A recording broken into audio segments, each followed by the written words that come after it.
బులెటిన్లో డీటెయిల్ చూస్తే టీసీఎస్కు నామమాత్రపు ధరతో భూ కేటాయింపుపై ఏపీ హైకోర్టు కీలక వ్యాఖ్యలు చేసింది. పెట్టుబడులను రాబట్టేందుకు ప్రోత్సాహకాలు ఇస్తే తప్పే ఉందని ప్రశ్నించింది. టీసీఎస్కు నామమాత్రపు ధరకు భూ కేటాయింపులు చేస్తూ ప్రభుత్వం తీసుకున్న నిర్ణయాన్ని సవాల్ చేస్తూ దాఖలైన పిల్పై హైకోర్టు విచారణ చేపట్టింది. టీసీఎస్ను ఆకర్షించేందుకు నామమాత్రపు ధరతో భూమిని కేటాయించి ఉండవచ్చునని అభిప్రాయపడింది. ఎంత రేటుతో భూమిని కేటాయిస్తున్నారన్నది కాదని, ఆ సంస్థ రాకతో రాష్ట్రానికి ఎంత ప్రయోజనం కలుగుతుందో చూడాలని స్పష్టం చేసింది. ఐటీ వృద్ధితో హైదరాబాద్, బెంగళూరు నగరాలు ఎలా ఉన్నాయో చూస్తున్నాం కదా గుర్తు చేసింది. ఈ దశలో ఎలాంటి ఉత్తర్వులు అవసరం లేదని ధర్మాసనం స్పష్టం చేసింది.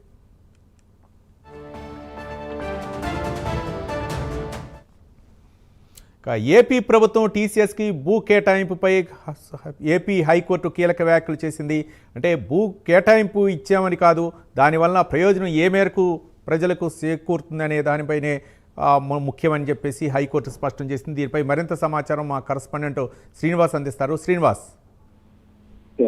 Thank you Ravi. ఏదైతే టీసీఎస్ సంస్థకు కూటమి ప్రభుత్వము చాలా తక్కువ ధర కూడా భూములు కేటాయించిందని చెప్పేసి కూడా ఆరోపిస్తూ ఒక పిటిషన్ హైకోర్టులో దాఖలైంది. ఈ పిటిషన్ పైన కూడా ఈరోజు హైకోర్టు విచారణ చేపట్టింది. అయితే ఈ భూ కేటాయింపుల పైన కూడా ఈరోజు హైకోర్టు ఏదైతే ఆ పిటిషన్ పైన బిల్ పైన ఈరోజు హైకోర్టు విచారణ చేపట్టిందో దానిపైన కూడా ఈరోజు హైకోర్టు ఒక కీలకమైన వ్యాఖ్యలు చేసిందని చెప్పి చెప్పుకోవచ్చు. ఎందుకంటే ఇటీవల చూసుకుంటే చాలా ప్రతిపక్ష పార్టీలు కావచ్చు, కొందరు వ్యక్తులు కావచ్చు, ప్రభుత్వం చాలా తక్కువ ధరకు భూములు కేటాయిస్తుందని చెప్పేసి ఒక విమర్శలు వ్యక్తం చేసిన వాళ్ళకి ఇది ఒక హైకోర్టు ఇచ్చిన కీలకమైన వ్యాఖ్యలు, దానికి సమాధానం చెప్పుకోవచ్చు. ఎందుకంటే ఏదైతే టీసీఎస్ కి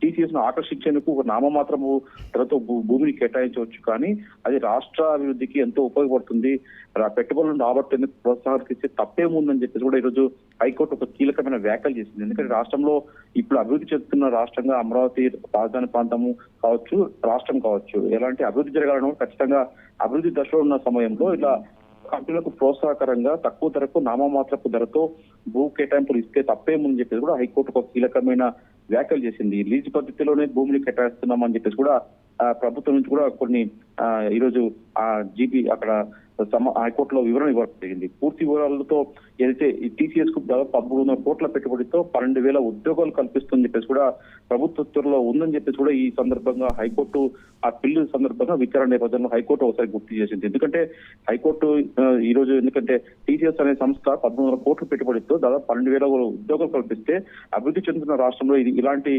పెట్టుబడులు, ఇలాంటి స్థలాల కేటాయింపు ఎంతో ముఖ్యమని చెప్పేసి కూడా హైకోర్టు ఈరోజు తన వ్యాఖ్యలను చేసింది. టీసీఎస్ కు నామమాత్రపు ధరకు భూ కేటాయింపు చేస్తూ ప్రభుత్వం తీసుకున్న ఏదైతే సవాల్ చేసుకుని దాఖలైన బిల్ పై కూడా ఈ రోజు హైకోర్టు కీలకమైన వ్యాఖ్యలు చేసింది. అయితే ఈ భూ కేటాయింపుల పైన కోర్టు ఇచ్చే తుది ఉత్తర్వులకు లోబడి ఉంటుందని చెప్పి హైకోర్టు స్పష్టం చేసింది. ఈ దశలో ఎలాంటి ఉత్తర్వులు ఇవ్వలేమని చెప్పేసి కూడా హైకోర్టు ధర్మాసనం స్పష్టం చేసింది. ఏదైతే టీసీఎస్ కు సంబంధించి కూడా నామమాత్రపు ధరతో భూ కేటాయింపులపై కూడా ఈరోజు హైకోర్టు తన వ్యాఖ్యల్ని కూడా సమర్పించుకుంటున్నారు.